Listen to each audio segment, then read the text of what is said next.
Em 2 de Reis, capítulo 4, nós vamos ler o versículo de 1 a 7. 2 de Reis, capítulo 4, de 1 a 7. À medida que os irmãos forem encontrando, se coloque de pé para fazermos esta leitura. Obrigado, irmão.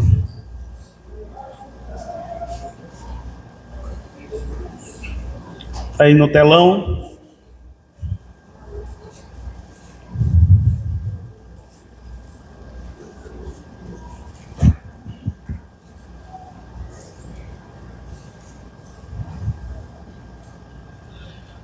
Linguagem transformadora.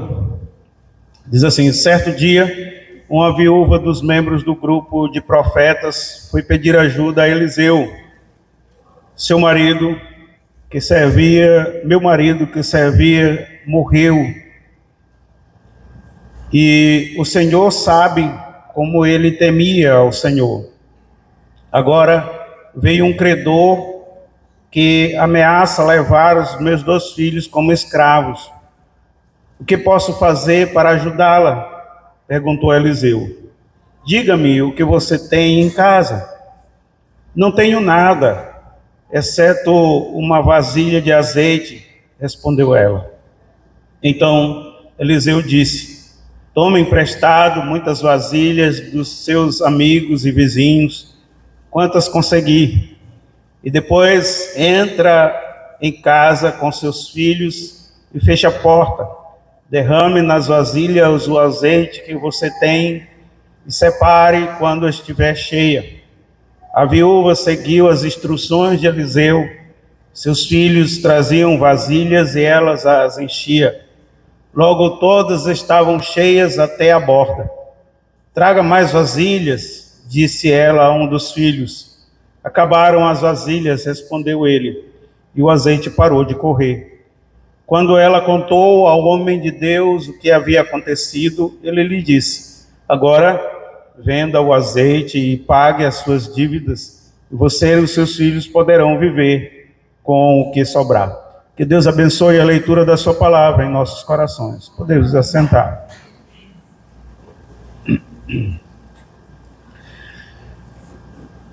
Esse texto é muito interessante. Tem muitas lições, muitas aplicações.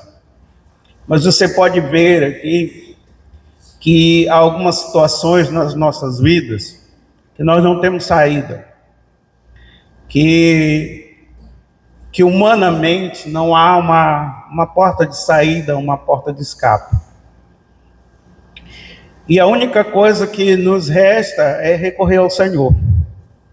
E acredite, Deus ele vai permitir que existam determinadas situações na nossa vida que tudo que nos resta é olhar para Ele, é buscar auxílio nele, porque Deus quer que o seu povo o procure.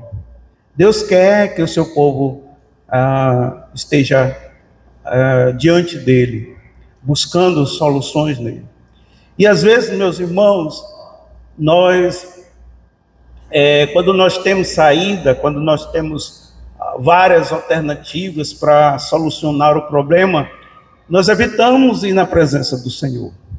Que deveria ser o contrário, né? Nós deveríamos buscar primeiro a presença do Senhor para então buscar a alternativa ou buscar a saída correta. Aquela mulher, ela se viu extremamente desamparada, porque tenho conversado com a igreja sobre a condição da viúva naquele tempo. Qualquer homem poderia, sem referência dos filhos, poderia entrar na casa daquela mulher, expulsar a mulher da sua própria casa, poderia tomar posse das suas propriedades, poderia colocar ela na rua e sem direito nenhum. Então já a viúva já lhe colocaria numa situação muito delicada, eu falo socialmente. E agora, a única coisa que garantia que ela tivesse direito das suas propriedades, das suas posses, de alguma coisa que ela tinha, eram os seus filhos. E os seus filhos agora estavam sendo ameaçados de ser levados como escravos. Imagina a aflição daquela mulher. Imagina a angústia daquela mulher. Tudo estava sendo tirado da sua vida. E ela vai agora exatamente recorrer ao Senhor. Esse texto, ele nos revela não apenas um milagre material, mas também a graça de Deus cuidando dos seus filhos em tempos de aflição. Além disso, aponta para Cristo, aquele que supre a nossa maior necessidade espiritual. Vejamos, Deus, ele vê a dor dos seus servos. Deus, ele está vendo a tua angústia. Deus, ele está vendo a tua dor. E talvez você não se dê conta.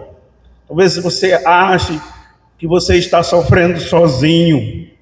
Mas Deus sabe a angústia do teu coração. A dor que você passa. Deus conhece as nossas lutas. Deus conhece as nossas lágrimas. Deus conhece. Ele sabe. Então Deus ele vê a dor dos seus servos. Aquela viúva estava em profundo sofrimento. Ela perdeu o marido e estava endividada e prestes a perder os filhos por causa da dívida. Contudo, a sua dor não passou desapercebida diante de Deus. Deus sempre vê. Então não deixe se envolver tanto pelo seu problema ou pela sua luta, achando que você está enfrentando a sua dificuldade sozinho.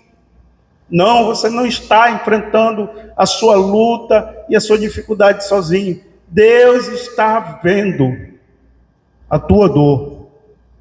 Por mais profunda que seja, por mais angustiante que seja, o Senhor está vendo a dor dos seus servos. O Senhor conhece. Meus irmãos, e isso deve ser um consolo para os nossos corações. Pode talvez ninguém dar importância.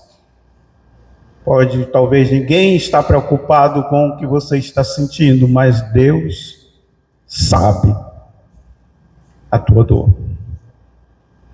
O Senhor, ele conhece as lágrimas do seu povo. E muitas das vezes nós pensamos que as nossas lutas são pequenas demais para Deus se importar com elas. Mas Deus se importa com cada uma delas, com cada detalhe da vida dos seus filhos. Por mais simples que seja, Deus conhece cada detalhe da sua vida. Nós estávamos meditando numa sexta-feira, ou numa terça-feira, na verdade, sobre um salmo, e nós observamos que Deus, ele é criador, Deus é sustentador. Você observa, o Senhor, ele cuida, ele sustenta, ele cria e ele está presente. Nós precisamos entender que o Senhor está vendo cada detalhe da nossa vida. E nada, meus irmãos, é trivial demais para que você deixe de apresentar na presença do Senhor. Coloque tudo, os mínimos detalhes, aquilo que te angustia. Às vezes nós nos angustiamos por coisas pequenas. Às vezes nós nos angustiamos de fato por coisas grandes, por coisas relevantes. Mas não se preocupem em achar proporção para você entrar na presença de Deus, para você orar, para você buscar ao Senhor. Se é pequeno, se é grande, a tua dificuldade, coloque na presença de Deus. Deus está vindo e cuidando dos mínimos detalhes. A viúva não ficou em silêncio, ela clamou.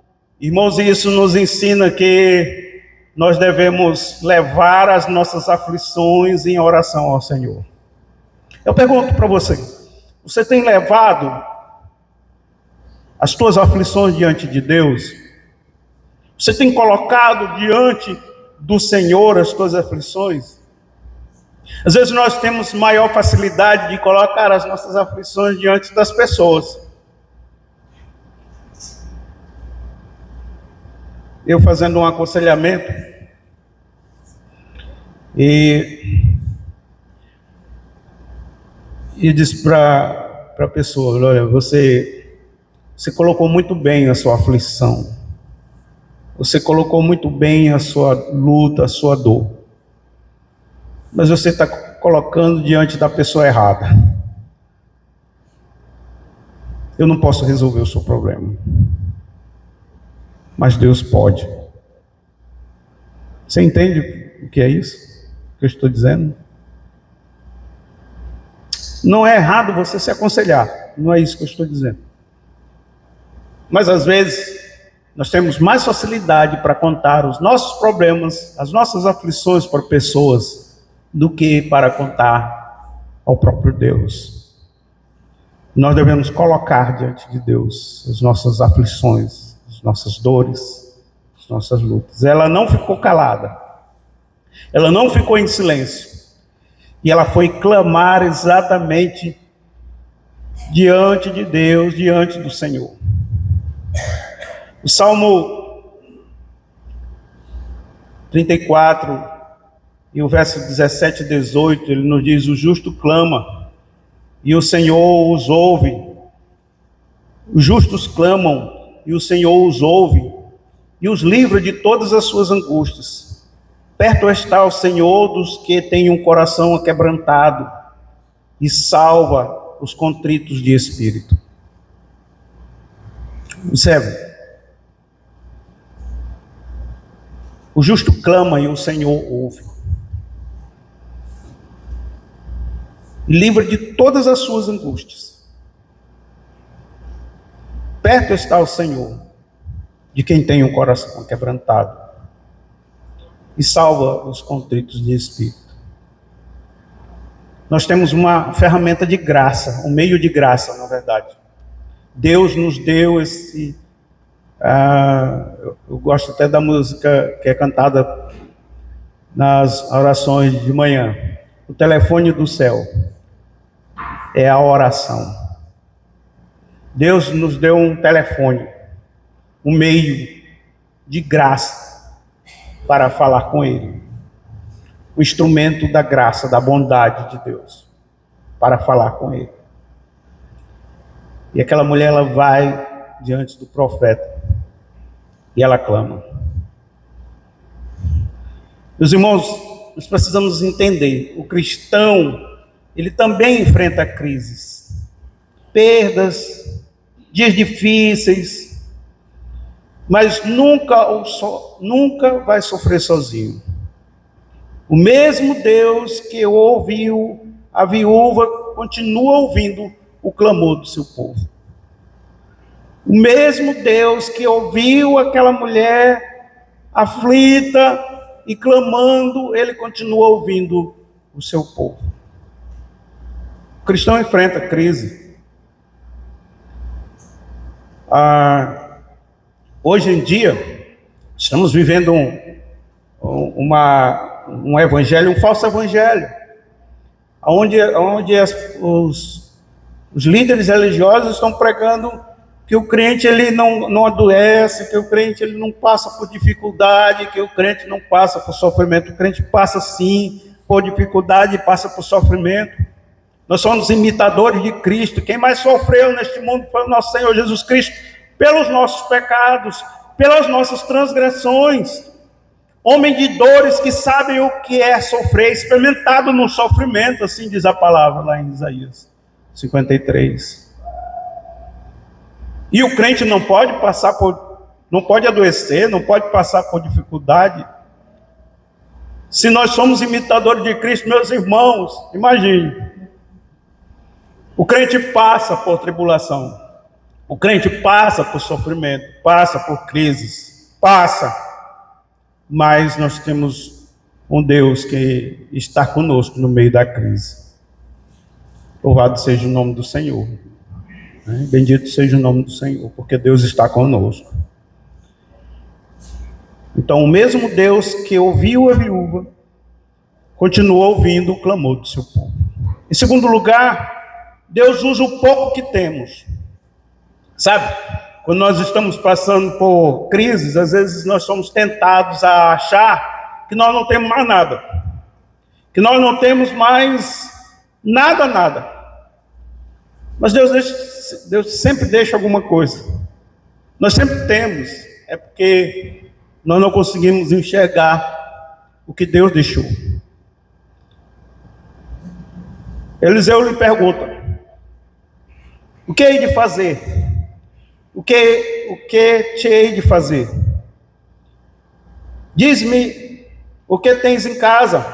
E ela disse: tua serva não tem nada em casa.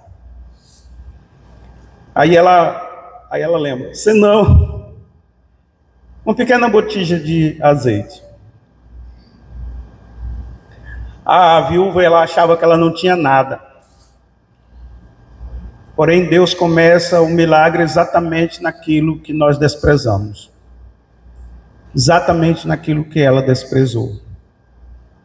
Eu disse, perto do que para resolver esse problema, uma botija pequena de azeite, o que é isso? Para resolver meu problema. O problema pode ser grande, pode ser enorme, pode ser imenso. Mas Deus usa as pequenas coisas para fazer coisas grandiosas nas nossas vidas. O que é que você tem em casa? Talvez você diria igual a viúva: Senhor, eu não tenho nada. Mas pense aí, o que é que você tem em casa? O que é que você realmente tem em casa? Comece com as coisas que você tem. Deus torna elas grandes. Deus, ele tem poder para tornar elas grandes. Uma pequena botija de azeite parecia insuficiente diante da viúva. Mas nas mãos de Deus, o pouco se tornou abundante. Você serve um Deus assim? O seu Deus é assim? Às vezes, meus irmãos, diante da dificuldade, diante das lutas, diante das tribulações que nós passamos, isso se torna gigante, mas quando nós comparamos com o Deus que nós servimos, os nossos problemas não são nada diante do Senhor. Nada. Assim também acontece conosco. Muitas vezes nós olhamos para as nossas limitações, mas os recursos pequenos e as fraquezas, porém Deus não depende de grandeza humana para realizar a sua obra. A palavra do Senhor sempre diz que o Senhor tornou as coisas desprezíveis para humilhar as que são, as fracas para humilhar as fortes. Nós precisamos entender que o Senhor, ele usa de fato as coisas pequenas que nós temos. Zacarias 4:10, ele diz: porque desprezam o dia das coisas pequenas. As pessoas, elas desprezavam como Zorobabel começou, tão simples, tão limitado, tão pouco recurso. Mas a palavra do Senhor no final do versículo vai dizer: e eles exaltarão e glorificarão o que o Senhor vai fazer por intermédio de Zorobabel. Não despreze as coisas pequenas. Elas são exatamente o que o Senhor quer usar. Deus, ele pode usar um coração sincero. Deus, ele pode usar uma fé pequena. Deus, ele pode usar um recurso limitado. E Deus, ele quer usar pessoas simples, como nós. Deus, ele quer usar, nos quer usar como instrumentos em suas mãos. Quando nós entregamos o pouco ao Senhor, Ele demonstra o seu poder. O que está faltando, na verdade, é essa consagração do pouco que temos ou do pouco que achamos que temos nas mãos do Senhor. Em terceiro lugar, nós precisamos obedecer. A obediência, ela abre caminho para o agir de Deus. Eliseu ordenou que a viúva pegasse vasos emprestados e derramasse azeite. Meus irmãos, humanamente isso parecia estranho, mas ela obedeceu. Não parece ser lógico.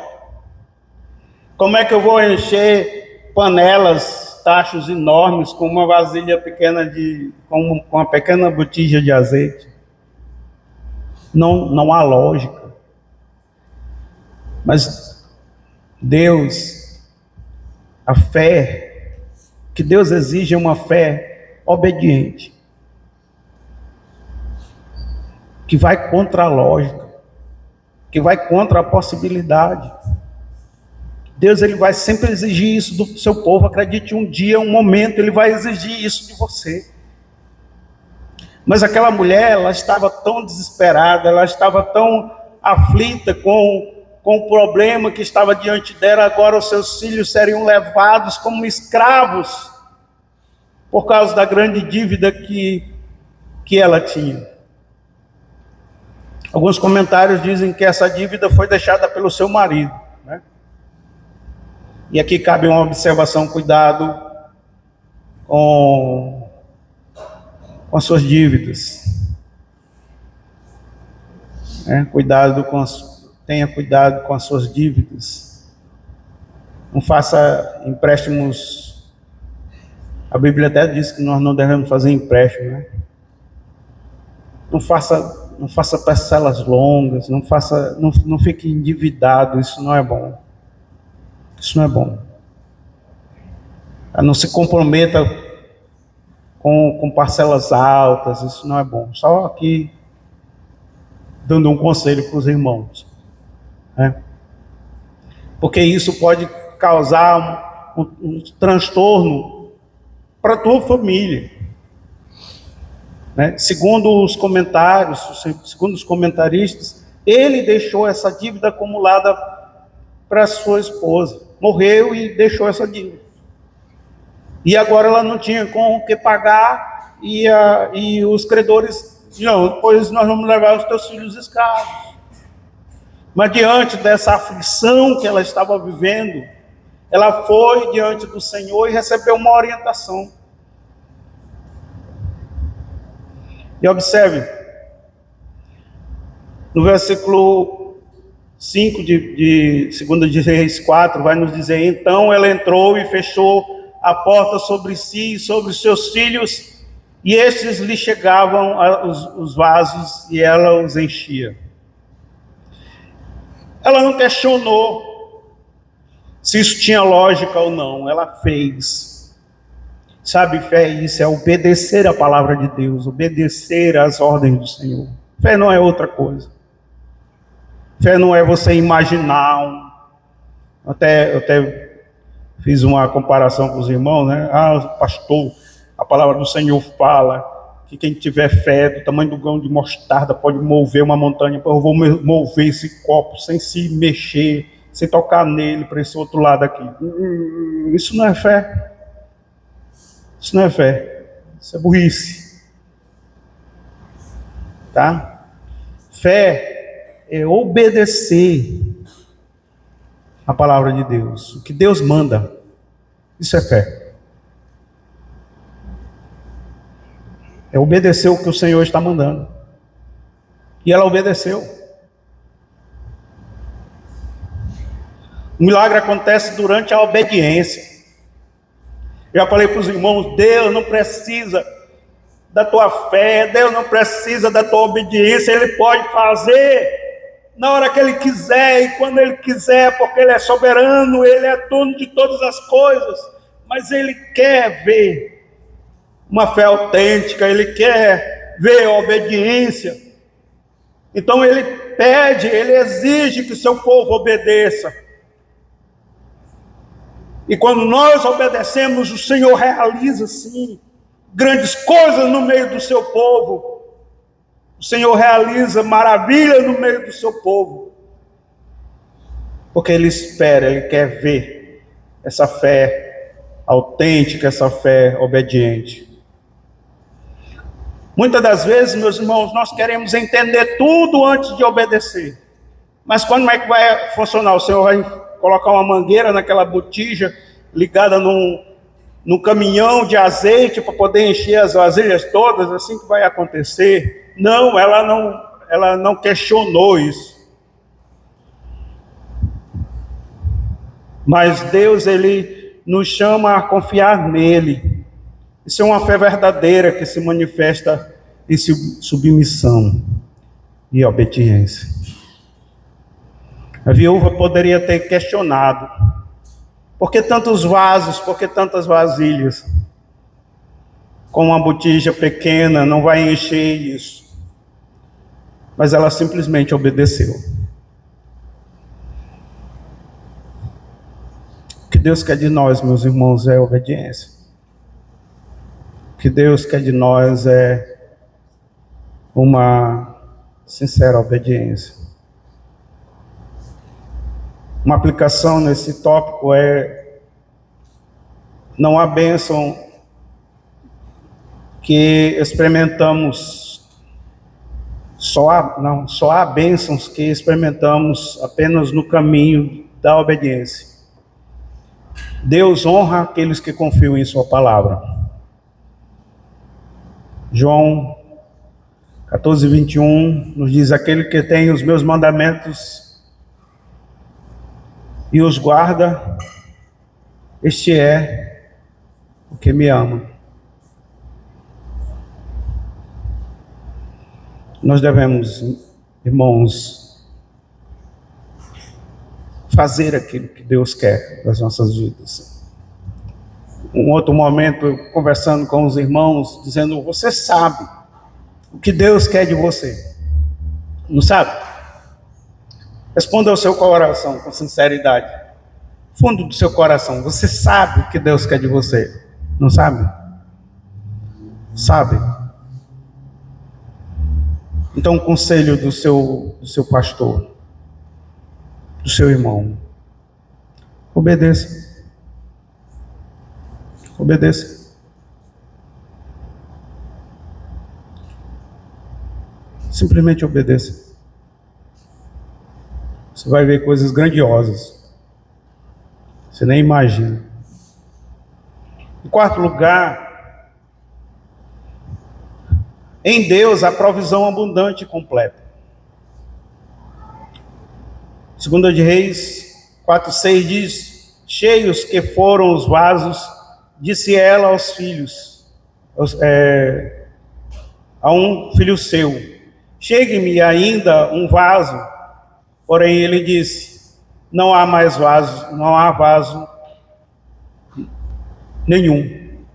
E o azeite parou. O azeite parou porque faltaram vasos. Isso revela a abundância da provisão divina. Deus, Ele não apenas pagou a dívida da viúva, mas Ele também sustentou a sua casa. Então, no verso 7 diz: então veio ela e o fez saber ao homem de Deus. E disse ele: vai, vende o azeite, paga a tua dívida, e tu e teus filhos vivei do resto. Esse milagre, meus irmãos, aponta para Cristo. Nós tínhamos uma dívida impagável por causa dos nossos pecados. Mas Cristo pagou completamente a nossa dívida na cruz. Em Cristo há graça suficiente, perdão suficiente e salvação completa. Eu repito, em Cristo há graça suficiente, perdão suficiente e salvação completa. A nossa salvação em Cristo Jesus não falta nada. A nossa salvação em Cristo Jesus é completa. Às vezes as pessoas acham que precisam completar a salvação em Cristo Jesus. Mas a salvação em Cristo Jesus é completa. Ela é suficiente. E ela é completa. Colossenses capítulo 2, versículo 13 e versículo 14 vai nos dizer: quando nós estávamos mortos nos pecados e na incircuncisão da nossa carne, nos vivificou juntamente com ele, perdoando-nos todas as ofensas, havendo riscado a cédula que era contra nós nas suas ordenanças, a qual de alguma maneira nos era contrária, e tirou do meio de nós, cravando na cruz, cravando-a na cruz. Observe, o Senhor fez isso por intermédio do Senhor Jesus Cristo. Deus, ele fez isso por intermédio do Senhor Jesus Cristo, oferecendo Jesus Cristo como sacrifício na cruz do Calvário para pagar a dívida dos nossos pecados. O azeite foi usado para pagar a dívida daquela viúva, de forma que seus filhos não fossem levados como escravos. Nossos pecados foram perdoados na cruz de Cristo. Aquela história tem a ver conosco. Cristo, ele já foi ricamente abundante e continua sendo ricamente abundante na minha vida e na tua vida. Hoje, não existe mais dívida de pecado contra nós. O escrito da dívida foi, a cédula foi riscada. E nós temos perdão dos nossos pecados em Cristo Jesus. Nós podemos entender que aquela história também fala sobre a grande dívida que nós tínhamos diante de Deus pelos nossos pecados, e de forma humana nós não conseguiríamos pagar, mas Cristo pagou em nosso lugar. É interessante, só para que nós compreendamos essa profundidade, o azeite, ele não foi só o suficiente para pagar a dívida. Ele foi abundante, porque pagou a dívida e aí eles ainda tiveram sobra para poder viver com o restante. Assim é o sacrifício de Cristo por nós. Cristo pagou as nossas dívidas e os nossos pecados, as nossas transgressões contra o Senhor, e o seu sacrifício nos dá vida e vida eterna, abundante, transbordante vida. Nós precisamos, meus irmãos, nos fortalecer nisso. Então, conclusão. A história da viúva nos ensina o quê? Que Deus vê a nossa dor, que Deus usa o pouco que temos, que Deus honra a obediência, e que Deus provê de forma abundante. Talvez hoje exista vasos vazios em sua vida, necessidades, aflições, medos, crise espiritual, mas o Senhor continua sendo poderoso para suprir cada necessidade do seu povo. Em Cristo, o azeite da graça nunca acaba. O Senhor sempre terá abundantemente para abençoar o seu povo, a tua vida. Descanse no Senhor. Eu quero que você só lembre da tua maior aflição, agora, nesse momento. E ore juntamente comigo, colocando diante do Senhor. Senhor, Ele é poderoso para nos livrar das nossas aflições. Vamos orar? Feche os seus olhos. Senhor nosso Deus, nosso Pai, nós ouvimos a Tua palavra e entendemos, Senhor, que o Senhor vê as nossas dores, o Senhor usa o pouco que temos, o Senhor honra a obediência e o Senhor provê de forma abundante. E nesse momento, Senhor, o Teu povo está colocando diante de Ti aquilo que está angustiando, aquilo que está tirando a paz, aquilo que, ó Deus, ó Pai, está tirando o